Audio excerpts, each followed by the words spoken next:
Section 2F employee அப்படின்னா யாரு? 2F POSH ஆக்ட்ல POSH போஷ் ஆக்ட்ல செக்ஷன் 2F எம்ப்ளாயி என்பவர்கள் யார் என்றால் regular employee, temporary employee, ad hoc பேசிஸ்ல daily wage employee, directly or contract work பண்ற எம்ப்ளாயி, வாலண்டியர் ரெமுனரேஷன் வாங்குற வாலண்டியர் எம்ப்ளாயி, ப்ரொபேஷனரா ஒர்க் பண்றவங்க எம்ப்ளாயி, ட்ரெயினியா வந்துகிட்டு இருக்கிறவங்களும் எம்ப்ளாயி, அப்ரெண்டிஸா வர்றவங்களும் எம்ப்ளாயி. இதை தவிர்த்து வேற எதுவும் வார்த்தை இருக்குமானே தெரியல. இதை நிச்சயமா நம்ம பாதிக்கப்பட்ட பெண்கள்கிட்ட சாதாரணமா வரும்போது நம்ம கடத்தணும். ரொம்ப மற்றவர்கள் போல இல்ல இது ஒரு கவர்மெண்ட் அபிஷியல் சார்ந்தது, அந்த பெண்களுக்கு மட்டும்தான் அந்த பணியிடத்தில் பாலியல் இருந்துச்சுன்னா அந்த துன்புறுத்தல் இருந்தா அப்படின்னு கிடையாது. அப்ரெண்டிஸ்க்கும் உண்டு, ட்ரெயினிக்கும் உண்டு, ப்ரொபேஷனர்லயும் உண்டு, டெய்லி வேஜ்லயும் உண்டுங்கிறத செக்ஷன் 2F இருக்குங்கிறத நம்ம அவங்களுக்கு என்லைட் பண்ண வேண்டிய கடமை. செக்ஷன் 2A அக்ரீவ்டு விமன்னா யாரு? செக்ஷன் 2A அக்ரீவ்டு விமன்னா யாரு? ஒர்க்கிங் விமன், நான் எம்ப்ளாயி, டொமஸ்டிக் ஒர்க்கர்ஸ், மைனர், அதை இன்டர்லைன் பண்ணிருங்க, மைனர்ஸ், இவங்க எல்லாருமே அக்ரீவ்டு விமன்ல வந்துருவாங்களாம். இந்த மைனரை இப்பதான் ஆட் பண்ணிருக்காங்க. சரிப்பா, அப்ப மைனர் என்ன விஷயத்துல இது பண்றாங்கன்னா, மைனருடைய கம்ப்ளைண்ட, minor can be given complaint through guardian, அந்த கம்ப்ளைண்ட அந்த உயரதிகாரி யாரோ அவங்க போக்ஸ்கோ ஆக்டின் படி நடவடிக்கை எடுக்கிறதுக்கு அனுப்பிடணும். ஸோ செக்ஷன் 2A அக்ரீவ்டு விமன்னா யாரு? Working women, non employees, domestic workers, minors. Sexual ஹராஸ்மெண்ட்னா என்ன? 2N 2 subclause N physical contact, a demand அல்லது ரெக்வெஸ்ட், செக்ஷுவல் ஃபேவர். பிசிக்கலாக தான் பண்ணணும்னு இல்லை, ஒரு demand, sexual favour. Sexual coloured remark, பாலியல் ரீதியாகவே அந்த கலர் இருந்தாலே. அப்புறம் ஷோவிங் போர்னோகிராஃபி, போர்னோகிராஃபி PORNOGRAPHY. அடுத்த ஒரு வார்த்தையை பாருங்களேன், any other unwelcomed physical. So section 2N sexual ஹராஸ்மெண்ட்னா பிசிக்கலாக இருக்கலாம், ரெக்வெஸ்ட் ஃபார் செக்ஷுவல் ஃபேவராக இருக்கலாம், செக்ஷுவல் கலராக இருக்கலாம், போர்னோகிராஃபி காட்டுறதா இருக்கலாம், எனி அதர் அன்வெல்கம் பிசிக்கலாகவும் இருக்கலாம். செக்ஷன் 9 நம்ம பார்த்தோம்ல, அந்த டியூரிங் என்கொயரியில் நடவடிக்கை எடுக்கிறது. Section 9 complaint of harassment, complaint கொடுக்கறது. யாரெல்லாம் கம்ப்ளைண்ட் கொடுக்கலாம்? பாதிக்கப்பட்ட பொண்ணு தான் நேரடியாக வரணுமா அப்படின்னா, அங்க 2013 ஆக்ட்ல செக்ஷன் 9 கம்ப்ளைண்ட் கொடுக்கறது அப்படின்னு தான் இருக்கு. இந்த ஜிஓ அழகா விழாவாரியா அடிச்சு கொளுத்திருச்சு. யாரெல்லாம் கம்ப்ளைண்ட் கொடுக்கலாம்னா, செக்ஷன் 9ல அக்ரீவ்டு விமன் கொடுக்கலாம், AGGRIEVD பாதிக்கப்பட்ட பெண் கொடுக்கலாம், அதை அறிவுக்கு எட்டிய யார் வேண்டுமானாலும் கொடுக்கலாம், any person having knowledge of the incident. நான் இருக்கேன், என்ன ஒருத்தர் செக்ஷுவல் ஹராஸ்மெண்ட் பண்ணியிருக்காங்க, பயமா இருக்கு, நான் சொல்லலை, என் சார்பா அசோக் போய் கொடுத்துடலாம், என் சார்பா பிரபாகரன் சார் போய் கொடுத்துடலாம். அப்புறம் மென்டலி இன்கெப்பாசிட்டியேட்டட் ஒன்று நடந்திருக்கும், அந்த பொண்ணு இந்த ஆண் வர்க்கத்தால் ரொம்ப அஃபெக்ட் ஆகி மென்டலி இன்கெப்பாசிட்டியேட்டட், INCAPACITATED அப்படி இருந்தால் அவங்க சார்பாக ரிலேட்டிவ் கொடுக்கலாமா, ஸ்பெஷல் எஜுகேட்டர் கொடுக்கலாம், குவாலிஃபைடு சைக்காட்ரிஸ்ட் கொடுக்கலாமா? எனக்கு இது பார்க்கும்போது என்னோட மனைவி அனிதா சொல்லி, நான் இப்போ சமீபத்தில் ஒரு படம் பார்த்தேன், இப்போ லாயர் படம்பா நல்லா இருக்குப்பா பாருங்க அப்படின்னு. அதில் சிவகுமார் நடிச்சிருப்பாரு, பௌர்ணமி அலைகள்னு சொல்லிட்டு. அவரை வீட்டிலேயே அடக்கி வச்சிருப்பாங்க. அம்பிகாவும் மேஜர் சுந்தரராஜன் தான் சீனியர். குரு மேலே பக்தி இல்லைனா குருவனுடைய சீனியருடைய பொண்ணையே கட்டிக்கிடுவார். அப்போ சீனியர்கிட்ட நல்ல பெஸ்ட் ஜூனியராக இருப்பார். ஆனால் வீட்டோட மாப்பிள்ளை ஆனதுக்கப்புறம் சிவகுமாருக்கு எதுவும் இருக்காரு.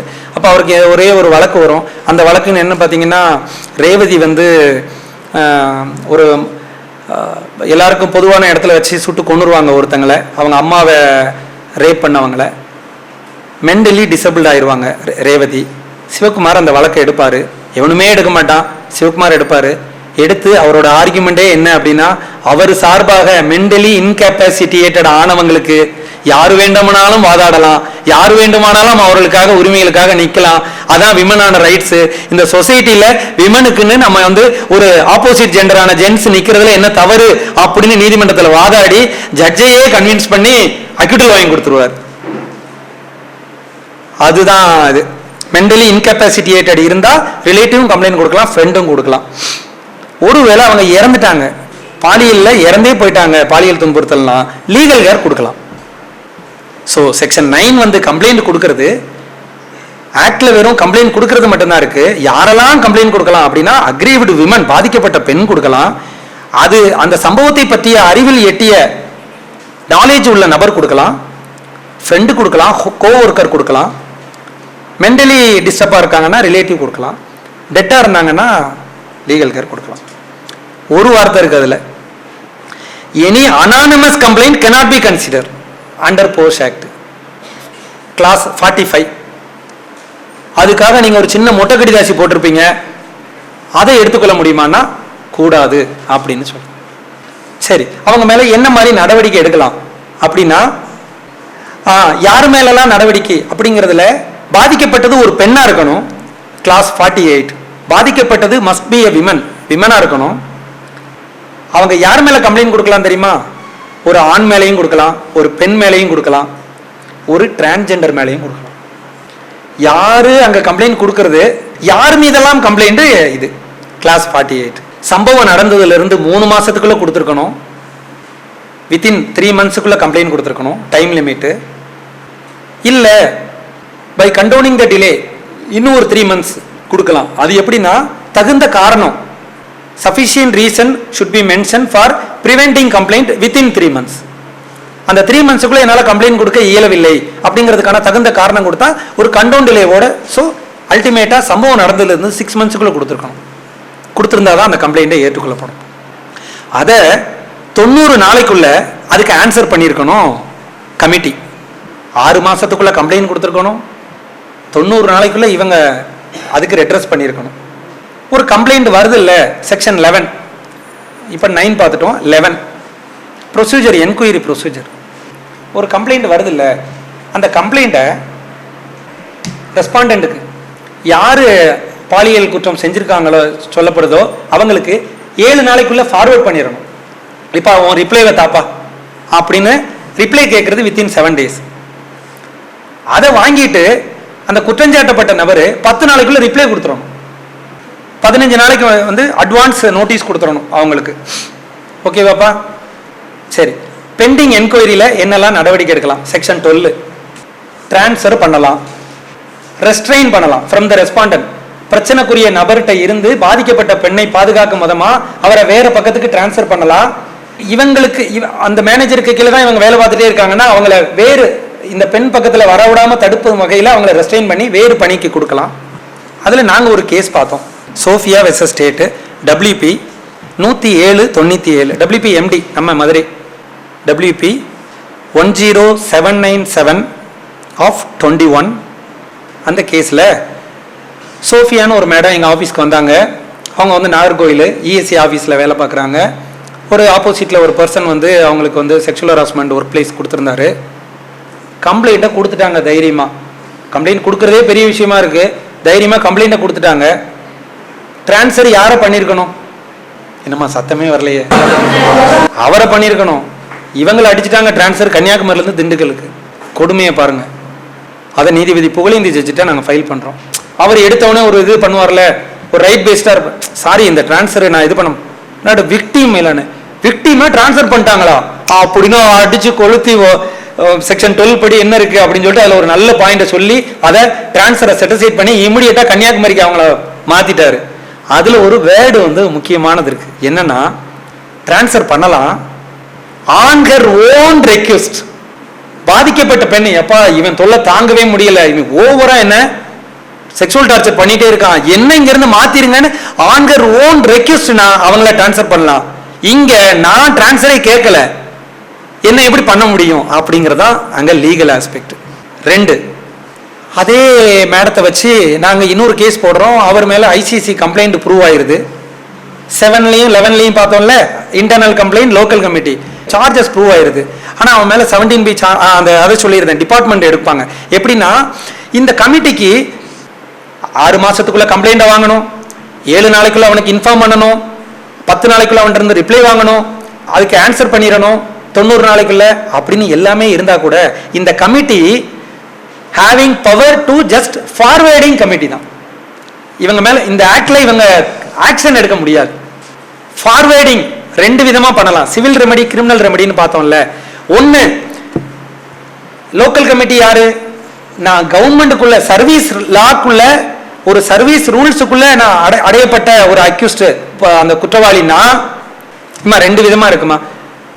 அரசு விதிகளுக்கு உட்பட்ட ஒரு குற்றம் சாட்டப்பட்ட நபர், அரசு விதிகளுக்கு உட்படாத நபர், இவங்க 2 பேருக்கு எப்படி பனிஷ்மெண்ட் கொடுக்கலாம்? சூப்பர். நான் கவர்மெண்ட்னா சொல்லுங்க, வந்துச்சுல பீனல் சொன்னீங்க. சத்யாமாவுக்கு ஒரு கை தட்டிடலாமா? வெரி குட்மா. 2 ஃபார்வேர்டு தான் பண்ண முடியும். குற்றம் சாட்டப்பட்ட நபர் அரசு விதிகளுக்கு உட்பட்டு நபர் இருந்தார் அப்படின்னா அவரை 17B சார்ஜஸ்க்கு கொடுக்கறதுக்கு அந்த துறைக்கு ஃபார்வேர்ட் பண்ணிடலாம். இப்போ ஒரு போக்குவரத்து துறை ஒரு ஊழியர் போக்குவரத்து துறைக்கு போட்டுறணும், இபி ஸ்டாஃப் அலிகேஷன் பண்ணியிருக்கான், இபி துறையின் மீது நடவடிக்கை எடுக்கிறதுக்கு 8B சார்ஜ் கொடுங்கன்னு சொல்லிடணும். அதுவே எஜுகேஷன் டிபார்ட்மெண்ட்ல அந்த அலிகேஷன் பண்ணக்கூடிய ஒரு வாத்தியாரா இருக்காரு, டீச்சரா இருக்காரு, 17B சார்ஜ் மெமோ மேல நடவடிக்கை எடுங்கன்னு ஃபார்வேர்ட் பண்ணிடலாம்.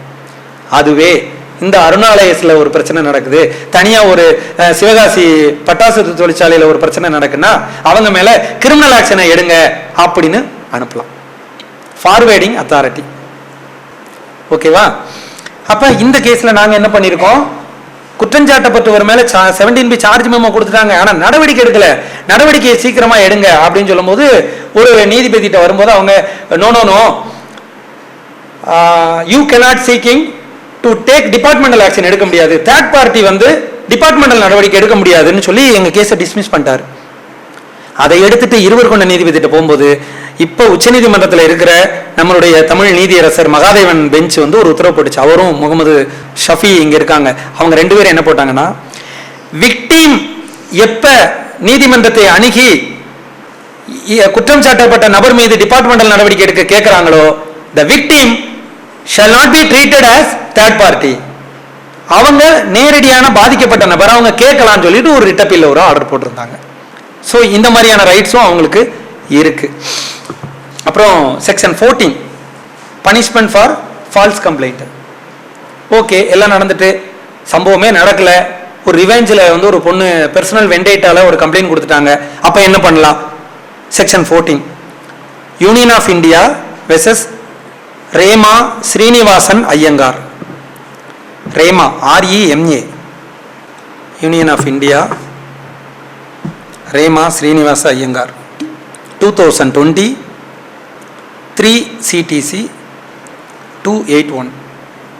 ஃபுல் பிளெஜ்டாக என்கொயரி பண்ணணும், ரீசனபிள் ஆப்பர்ச்சுனிட்டி கொடுக்கணும், விக்டீம்கிட்டையும் கருத்துக்களை கேட்கணும், அந்த கம்ப்ளைண்ட்டினுடைய ஜென்யூன் தன்மை என்னன்னு கேட்டதுக்கு அப்புறம் டிசைட் பண்ணணும் அப்படின்னு ஒரு பேலன்ஸ்டு ஜட்ஜ்மெண்ட்டாக ஒன்று கொடுத்துருந்தாங்க. ரூல் 4 சப்கிளாஸ் 2 அதுக்கு ஒரு judgment 2020 3 CTC 281 2020 3 MLJ 213 supreme court. Punjab Sind bank SIND Punjab and Sind bank Durgesh versus Durgesh. பார்த்தோம்ல, அந்த ICC கமிட்டியில யாரு ஹெட்டா இருக்கணும்? என்னமா அந்த விமன் எந்த விமனா இருக்கணும்? வெரி குட்டியா, போதையா, கிளாஸ் கரெக்டா தான் போகுது. சீனியர் விமன் இருக்கணும். அப்படி ஒண்ணு இல்லைன்னு சொல்லி ஆப்போசிட் பார்ட்டி ஹைகோர்ட்ல வழக்கு போட்டு அதை நீதிமன்றம் ஆமாமா இங்க சீனியர் மெம்பர் தானே இருக்கணும்னு டிசைட் ஆயிருக்கு. அதான் அது. அதுல தொடர்ச்சியா நம்ம ஹைகோர்ட் மணிமேகலை வெர்சஸ் ரெஜிஸ்ட்ரார். அடுத்தது எழுதிட்டீங்களா மணிமே? ஓகே, ரூல் 7 போயிருவோம். ரூல் 7, 9, 11. அதாவது ரூல் 7ல MS University versus Govindaraju copies furnish பண்ணியிருக்கணும். அந்த கேஸில் பண்ணியிருக்க மாட்டாங்க. அக்யூஸ்டாக சொல்லப்படுறவருக்கு என்கொயரி ரிப்போர்ட் கொடுத்துருக்கணும், கொடுத்துருக்க மாட்டாங்க. டிபார்ட்மெண்டல் படி தான் நடவடிக்கை எடுத்திருக்கணும், சர்வீஸ் ரூல்ஸ் படி. எம்எஸ் யூனிவர்சிட்டிக்குன்னு ஒரு ஸ்டாச்சூஸ் இருக்குது, அதன்படி செஞ்சுருக்க மாட்டாங்க. எல்லாத்த விட 3 monthsக்குள்ளே கம்ப்ளைண்ட் கொடுத்துருக்க மாட்டாங்க. இதெல்லாமே நம்ம ஏற்கனவே பார்த்துட்டோம். இதெல்லாம் சொல்லி அந்த வழக்கில் மிகப்பெரிய 2 ஜாம்பவான்கள் மதுரை உயர்நீதிமன்றத்தில் இருக்கிற Isaac Mohanlal sir and AAG Ajmal Khan sir வாதாடின கேஸு. ஒரு ஃபென்டாஸ்டிக் கேஸு, கட்டாயமாக படிங்க. அந்த 2 விஷயத்தையும் சொல்லி லீகலாக ஃபுல்லாக அடித்து இதை வந்து இது பண்ணியிருப்பாங்க. ஜஸ்டிஸ் ஆர் விஜயகுமார் ஜெய் போட்ட உத்தரவு. அதில் அவர் விஜயகுமரன் வெர்சஸ் சென்ட்ரல் யூனிவர்சிட்டி கேரளான்னு ஒரு ஜட்ஜ்மெண்ட்டை ரிலே பண்ணியிருக்கார். 2020 12 SEC 426 2020 12 SEC 426. அந்த விஜயகுமரன் கேஸ் என்னன்னா, ஒருத்தரை கம்பல்சரி ரிட்டைர்மெண்ட்டே பண்ணியிருப்பாங்க. அந்த கம்பல்சரி ரிட்டைர்மெண்ட்டை ரத்து பண்ணியிருப்பாங்க. எதனால்? ரூல்ஸை ஃபாலோ பண்ணாதனால. உரிய நேரத்தில் கம்ப்ளைண்ட் கொடுக்கல, உரிய நேரத்தில் சார்ஜ் ஷீட் கொடுக்கல, டிபார்ட்மெண்டல் படி கரெக்டாக நடவடிக்கை எடுக்கல. இந்த ரூல்ஸ் வயலேஷன்னால கடைசியில் ஒரு கேஸு. இந்த woman sexual harassment of workplace women act சாதாரண நபர்கள் அப்படின்னு மட்டுமே நம்ம பார்க்க முடியாது. தைரியமாக வர வேண்டிய சூழலுக்கு தள்ளப்பட்டிருக்கோம். ராஜேஷ் தாஸ் வெர்சஸ் ஸ்டேட், எல்லாருக்குமே உங்களுக்கெல்லாம் தெரிஞ்ச கேஸ். அது தெரியும்ல. டிஜிபி, ப்ரீவியஸ் டிஜிபி கடைசியில் கம்பல்சரி ரிட்டைர்மெண்ட்லேயே வெளியில் ஓடிட்டார். அவர் சிஎம் பந்தோபஸ்துக்கு வந்துக்கிட்டு இருக்கும்போது ஒரு எஸ்பி, லேடி எஸ்பி மேடம், அவங்கள காரில் கூப்பிட்டு செக்ஷுவல் ஹராஸ்மெண்ட் பண்ணுறாரு. அவ்வளவு தைரியமாக அந்த எஸ்பி மேடம் தைரியமாக கம்ப்ளைண்ட் கொடுத்துட்டாங்க. பந்தோபஸ்தில் இருக்கிறதுனால அது பணியிடத்தில் பாலியல் தொந்தரவு தான் ஆக்ட் கீழே கொடுக்குறாங்க. விழுப்புரம் எஸ்பி கண்ணன் ஒருத்தர் இல்லை டிஜிபியை பகச்சிக்காத, பெரிய பிரச்சனையாகி போயிடும் அப்படின்னு சொல்லிட்டு மிரட்டினதுக்கு அந்த கண்ணன் மேலையும் அதையும் தாண்டி அந்த அம்மா எஸ்பி மேடம் தைரியமாக கொடுத்துட்டாங்க. கொடுத்ததனுடைய விளைவு அக்யூஸ்டா இருக்கிற முன்னாள் டிஜிபி ராஜேஷ் தாஸுக்கு 3 வருஷம் தண்டனையும், அந்த அக்யூஸ்டாக சொல்லப்பட்ட டிஜிபிக்கு உடந்தையாக இருந்து லேடி எஸ்பியை, இதுல என்ன எஸ்பி ஜென்ஸ் எஸ்பி மேடத்தை மிரட்டினதுக்காக, குற்றத்துக்கு துணை போனதுக்காக அவருக்கு ஒரு ஃபைனும் கொடுத்து சுப்ரீம் கோர்ட் வரைக்கும் போய் டிஜிபி ராஜேஷ் தாஸ் போய் சுப்ரீம் கோர்ட் அந்த கேஸை கன்ஃபார்ம் பண்ணிச்சு. இங்கே ஜஸ்டிஸ் நிர்மல்குமார் ஜெய் அதை விசாரிச்சாங்க. கடைசியில் வேற வழியே இல்லாமல் அதை அவங்க பெரிய பீலா வெங்கடேஷ் அப்படின்னு ஒரு ஐஏஎஸ் இப்போ இறந்து போனாங்க, அவருடைய கணவர். அவங்க ஒன்றுமே இல்லை, ஒரு டிஜிபி தமிழ்நாட்டுடைய ஹெட்டு, அவரையே கம்ப்ளைண்ட் கொடுக்க வைக்கலாம் அப்படின்னு ஒரு மேடம் நினைக்கிறாங்க அப்படின்னா இந்த ஆக்ட்ங்கிற ஒரு வெப்பன் தான், வேற எதுவுமே கிடையாது. அவங்களுக்கு டிரான்ஸ்ஃபர் அடிச்சிருந்திருக்கலாம், அவங்களுக்கு பனிஷ்மெண்ட் கொடுத்துருக்கலாம், அவங்கள ஒரு டம்மி போஸ்ட்டில் போட்டிருக்கலாம். தீரன் படத்தில் அவன் ஒரு பெரிய அவ்வளோ குற்றவாளிகளை எல்லாம் குடிப்பார், கடைசியில் பார்த்தா ஒரு நாற்காலியில் உட்கார வச்சு போக்குவரத்து துறைக்கு போட்டிருப்பாங்க. அப்படிலாம் பண்ணியிருக்கலாம். இந்த ஆக்ட்ங்கிற ஒரு வெப்பன் தான், வேற எதுவுமே கிடையாது. சாதாரண படிநிலையில் ஒரு சின்ன குடிசை வாழ்ல இருக்கக்கூடிய பெண்களில் இருந்து உயர்ந்த கோபுரத்தில் இருக்கக்கூடிய ஒரு மாவட்டத்துக்கே ஹெட்டா இருக்கிற எஸ்பி மேடத்தினுடைய நிலைமைகளே பாலியல் கொடுமைகள் நடந்துகிட்டே இருக்கு. 2 கேள்வி தான் நம்ம மனசுல இருக்க வேண்டியது. எங்க சார் இன்னைக்கு யார் சார் இன்னைக்கெல்லாம் சாதி பார்க்கறா அப்படிங்கிற கேள்வியும், யார் சார் இன்னைக்கு பொண்ணுங்கள் எல்லாம் செக்ஷுவலா ஹராஸ் பண்றாங்க அப்படிங்கிற கேள்வியும் உடைச்சு எரியணும். அப்படின்னா இந்த SC/ST சட்டத்தையும் sexual harassment of woman at workplace act விஷயத்தையும் நாம நல்ல சமூக நீதி பார்வையோட ஒரு மெயின் ஸ்ட்ரீம் சொசைட்டிக்கு நம்ம கொண்டு போற வகையில நம்ம கத்துக்கிடணும். அதை மதிப்பெண்ணுக்காக தேர்வுக்காக மாத்திரம் இல்லாம உங்களுடைய வருங்கால சந்ததிக்கும் இந்த ஜுடிஷியல்ல நீங்க இருக்க போற பணிக்காலத்திலையும் சரி, அதுல நீங்க செயல்பட போறக்கூடிய தீர்ப்புகள், அதுல நீங்க எடுக்க போறக்கூடிய நடவடிக்கைகள், அதை நீங்க டீல் பண்ணக்கூடிய வழக்குகள்ல எல்லாத்திலையுமே சமூக நீதி பார்வையோடு பார்த்தால் மட்டும்தான் ஒடுக்கப்பட்டவங்களுக்கு மக்களுக்கான இந்த SC/ST சட்டமும் பாலியல் துன்புறுத்தலிருந்து பாதுகாக்கிறதுக்காக பெண்களுக்காக போடப்பட்ட சட்டங்களும் நல்ல உயிர் பெறும் என்கிற சொல்லிக்கொண்டு இந்த நேரத்தில் நீங்க நல்லபடியா கீன் லிசனிங்கா பண்ணதுக்காக உங்களுக்கு என்னுடைய உள்ளத்தின் ஆழத்திலிருந்து வாழ்த்துக்களும் வணக்கங்களும் நன்றிகளும்.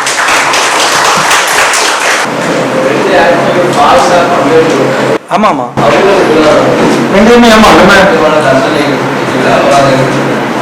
இது செக்ஷுவல் ஹராஸ்மெண்ட்டை பொறுத்த மட்டும் 2லையுமே அந்தந்த ப்ரொவிஷன் இருக்கு. ஃபால்ஸா கொடுக்கறதுக்கு செக்ஷுவல் ஹராஸ்மெண்ட் ஆஃப் ஆக்ட்ல ஃபால்ஸ் கம்ப்ளைண்ட்டுக்கு section 17 penalty for publication of making known content. அதே போல தான் எஸ்சிஎஸ்டி ஆக்ட்லையும் எஸ்சிஎஸ்டி ஆக்ட்ல ப்ரொவிஷன் வந்து, ஆனால் ரெண்டுலேயுமே அவங்களுக்கு என்ன, இதில் ஆக்டை பொறுத்த மட்டும் தண்டனையே கிடையாது, ஃபார்வேர்டிங் அத்தாரிட்டி தான். அவங்க வந்து சர்வீஸ் லால கவர் ஆகிறாங்கன்னா அந்த குறிப்பிட்ட சர்வீஸ் லாவின் கீழ் அவர்கள் வந்து நடவடிக்கை எடுக்கப்பட வேண்டும். நோட்டீஸ் கொடுத்துருக்கணும், ஆப்பர்ச்சுனிட்டி கொடுத்துருக்கணும், விளக்கங்கள் கொடுத்து அவங்களுக்கு என்ன பனிஷ்மெண்ட்டோ அதை கொடுக்கணும் சர்வீஸ் லால. இல்லை சாதாரண நபர்கள்லாம் கிரிமினல் ப்ராசிக்யூஷன் எடுக்கணும். இங்கே இவங்களுக்கு வந்து என்ன சொல்லுதுன்னா, பொய்யான ஒரு கம்ப்ளைண்ட் கொடுத்துருந்தாங்கன்னா அதுக்கு இந்த GO 64K வாங்க. செக்ஷுவல் ஹராஸ்மெண்ட் இதில் வந்து ஆக்ட் வந்து அப்பீல் வந்து கிளாஸ் 79 சொல்லுது, செக்ஷன் வந்து 18 சொல்லுது. செக்ஷன் 18 படி அப்பீல் போகலாம், ரெண்டு பேருமே பாதிக்கப்பட்ட பெண்ணும் போகலாம் நபர்களும் போகலாம். அந்த அப்பீல் வந்து 90 டேஸில் போயிருக்கணும், 90 நாளில் போகணும். இந்த நீங்கள் சொன்னீங்கல்ல மெலிசியஸ் ப்ராசிக்யூஷனுக்கு, அதில் அந்த பெண்ணுக்கிட்ட வந்து ஒரு ரிட்டன் அப்பாலஜி வாங்கலாம், எழுத்துப்பூர்வமாக மன்னிப்பு கடிதம் வாங்கலாம், ஒரு வார்னிங் கொடுக்கலாம், ரிப்ரிமெண்ட் ஆர் சென்ஷூர், அவங்களுக்கு ஒரு அவங்களை கண்டிச்சு இந்த மாதிரி செய்யக்கூடாது அப்படின்னு ஒரு கண்டிப்போட ஒரு உத்தரவோட கொடுக்கலாம், வித் ஹோல்டிங் ப்ரமோஷன் பண்ணலாம், டெர்மினேஷன் த ரெஸ்பாண்டன்ட் ஃப்ரம் சர்வீஸே பண்ணலாம், carrying out the community service. நீ தப்பு பண்ணியிருக்கல, நீ மதுரை ஜிஹெச்சில் போய் ஒரு வாரம் சர்வீஸ் பண்ணு, நீ காந்தி மியூசியத்தில் போய் இது பண்ணு, கலைஞர் லைப்ரரியில் போய் நீ ஒர்க் பண்ணு அப்படின்னு ஒரு கம்யூனிட்டி சர்வீஸும் கொடுக்கலாம். இது மாதிரியான பனிஷ்மெண்ட். ஆக மொத்தத்தில் அவ்வளோதான், நான் ஏற்கனவே சொன்ன மாதிரி தான். இதை நீங்கள் மதிப்பெண்களுக்காக மட்டும் பார்க்காம சமூக நீதி சிந்தனையோட இந்த ஷெட்யூல் காஸ்ட் ஆக்டை பார்க்கும் பொழுது தான் யார் உரிமைகள் மறுக்கப்பட்டாங்களோ அந்த வலியவர்களுக்காக நம்ம நிற்க முடியும். அதே போலதான் பெண்களுக்கான பாலியல் வன்முறையிலிருந்து பாதுகாக்கும் சட்டம். ஒண்ணுமே இல்லாம உங்ககிட்ட வந்து நிற்பாங்க, நீங்க ஜுடிஷியல் ஆஃபீஸரா வந்து நிற்பீங்க, வெறும் செக்ஷன்ஸை மட்டும் நீங்க ஹைப்பர் டெக்னிக்காலிட்டியா மட்டும் பார்த்து ரிஜெக்ட் பண்ணிடக்கூடாது. உச்சநீதிமன்ற தீர்ப்புகளும் அதுதான் சொல்லுது, அதையும் தாண்டி நீங்க யோசிக்கணும். இப்போ இதுல வந்து நீங்க கேட்ட மாதிரி ரூல் 12(4)ல காம்பன்சேஷன் இருக்கு, அந்த காம்பன்சேஷனை போய் நீங்க அணுகுங்க. இல்லைங்கயா கோர்ட்டுக்கே வர்றதுக்கு காசு இல்லை, அப்படியா உங்களுக்கு பயணப்படிக்கு இந்த ஆக்ட் இருக்கு, உங்களுக்கு சாப்பாட்டுக்கு ஆக்ட் இருக்கு, இல்ல வீடே இல்ல வீடுக்கு கேட்கலாம், ஒரு எம்ப்ளாய்மெண்ட் கேட்கலாம் SC/ST ஆக்ட்ல. எது தண்டனையோடு சேர்ந்து குற்றவாளிக்கு தண்டனை கொடுப்பது வேறு, காம்பன்சேஷன் வழங்குறது வேறு. ஓகே, அப்ப காம்பன்சேஷன் மட்டும் கொடுத்துட்டாங்க அப்படின்னா அவங்கள விடுதலை பண்ணிடலாமா? நெவர். காம்பன்சேஷன் இவங்களை ப்ரொடெக்ட் பண்றது, இந்த சொசைட்டில வல்னரபிள் சொசைட்டியா இருக்காங்க, அந்த வல்னரபிள் சொசைட்டியா இருக்கிற ஷெட்யூல் காஸ்ட் மக்களுக்காக பாதுகாக்கிறதுக்கு ப்ரொடெக்ஷன், அவங்களுக்கு டியர்னஸ் அலவன்ஸ், டிராவல் அலவன்ஸ், வீடு, எம்ப்ளாய்மெண்ட், அவங்க குழந்தைங்களுக்கு வந்து தந்தை தான் இறந்து போயிருக்காரு, தாய் தான் இறந்து போயிருக்காங்கன்னா குழந்தைங்களுக்கு அப் டு UG வரைக்கும் அவங்களுக்கு ஃப்ரீ எஜுகேஷன், அதோடு சேர்ந்து குற்றவாளிகளுக்கு தண்டனை. இங்கே விமனுக்கானதில் அவங்கள ப்ரொடெக்ட் பண்ணலாம், செக்ஷுவலாக ஹராஸ் பண்ணிக்கிட்டே இருக்கிறவனை வேற இடத்துக்கு டிபார்ட்மெண்ட்டுக்கே மாற்றலாம், அல்லது இவங்களுக்கு ஹெட்ஷிப்பாக இருக்கிற இடத்துல இருந்து மாற்றலாம், இவங்களுக்கு அவேர்னஸ் கொடுக்கலாம், ட்ரைனிங் கொடுத்துக்கிட்டே இருக்கணும், பீரியாடிக்கல் ட்ரைனிங் கொடுக்கணும். இவங்களை ப்ரொடெக்ஷன் பண்ணுறதுக்கான என்னென்ன முறைகளோ அதை அந்தந்த முதலாளிகளே பண்ணணும். ஸோ ரெண்டுமே பெண்களுக்கான உரிமைகளையும் ஒடுக்கப்பட்டவருக்கான உரிமைகளையுமா நம்ம பார்க்க வேண்டிய கட்டாயத்தில் இருக்கும்.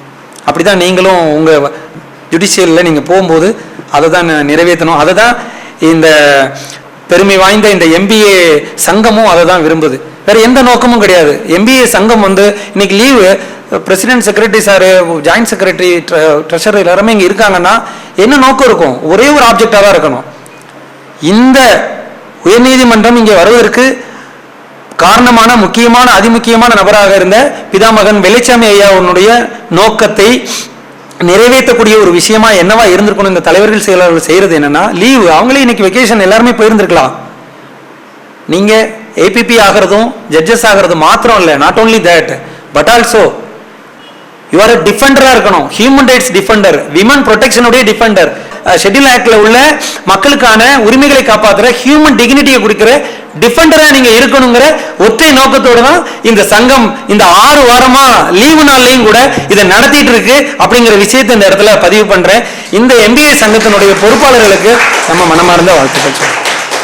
அது ஒண்ணுதான் நீங்க கொடுக்கிற ரெசிப்ரோக்கல். ஒன்னு எதிர்பார்த்திருக்கோம்ல, அந்த எதிர்பார்ப்பு ஒரே ஒரு எதிர்பார்ப்பு தான். உங்ககிட்ட பணமாவோ ஒரு பொருளாவோ நான் உங்ககிட்ட எதிர்பார்க்கல, சங்கத்தினுடைய ஒட்டுமொத்த எதிர்பார்ப்பு இதை இந்த சொசைட்டிக்கு வல்னரபிள் சொசைட்டியா இருக்கிறத வேலோங்கி இந்த சட்டத்தின் மூலமாக நீங்கள் அவங்களுக்கான டிக்னிட்டியை கொண்டு வரதுக்கு, அந்த உரிமைகளை பெற்றுக் கொடுப்பதற்கு நீங்க ஆபீசர்ஸா செயல்படணுங்கிறதா மனமார்ந்த வாழ்த்துக்கள்.